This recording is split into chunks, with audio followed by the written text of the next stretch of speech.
misérable et vaine des enfants du diable, une vie méritée et choisie. La voie de la révolte, une fierté qui conduit l'homme en enfer.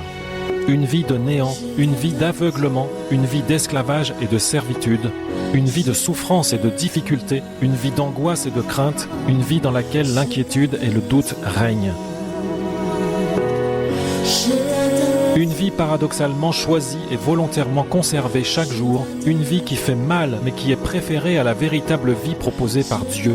Une vie d'opposition et de haine envers Dieu, qui prône la mort tout en prétendant être la vraie vie, une imposture perverse, honteuse et scandaleuse. Une vie remplie d'échecs, d'hélas et de pleurs, une vie dévastée, une vie qui prépare une éternité de regrets et d'amertume, une vie qui construit chaque jour la ruine, le déshonneur, le malheur et la famine, mais que l'homme nie et refuse chaque jour de reconnaître honnêtement.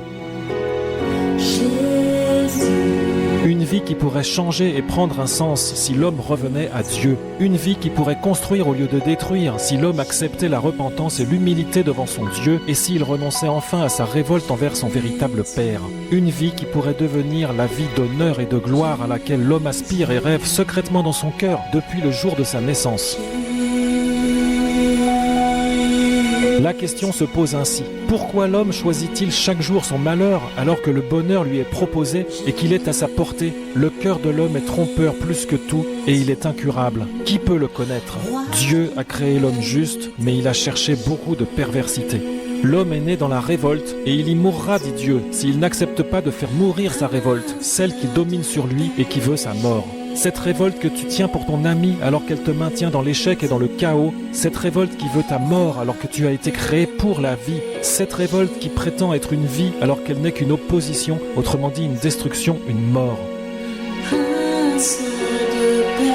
Que choisiras-tu pour ta vie? N'entends-tu pas que ton Dieu t'appelle à lui? N'entends-tu pas que ton cœur saigne et qu'il pleure après ton père perdu? Ne comprends-tu pas que tu es né orphelin dans ce monde et que la révolte à laquelle t'a livré ce monde ne vient pas de ton vrai père?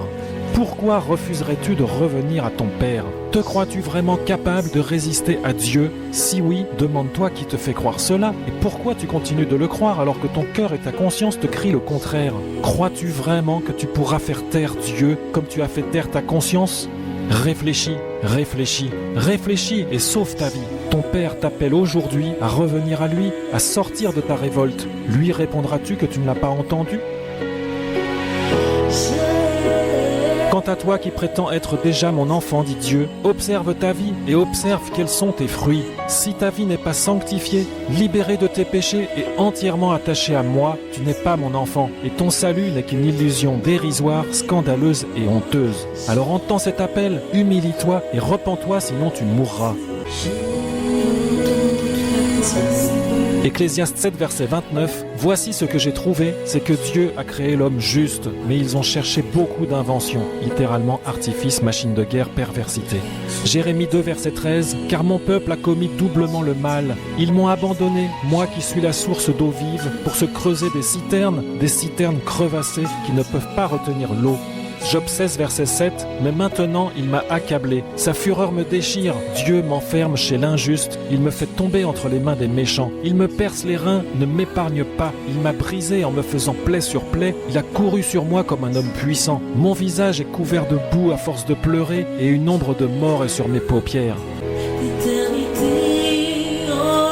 Ésaïe 30, verset 15, « Car ainsi a parlé le Seigneur Yahweh, le Saint d'Israël. C'est dans le retour à moi et dans le repos que vous serez sauvés. C'est dans la tranquillité et dans la confiance que sera votre force. Mais vous ne l'avez point voulu. » 2 Chroniques 7, verset 14, « Si mon peuple, sur lequel mon nom est invoqué, s'humilie, prie et cherche ma face, et s'il se détourne de ses mauvaises voies, alors je l'exaucerai des cieux, je pardonnerai ses péchés et je guérirai son pays. Amen. » Le monde va mal et cela ne va pas en s'arrangeant. Les derniers temps pour le salut, c'est maintenant.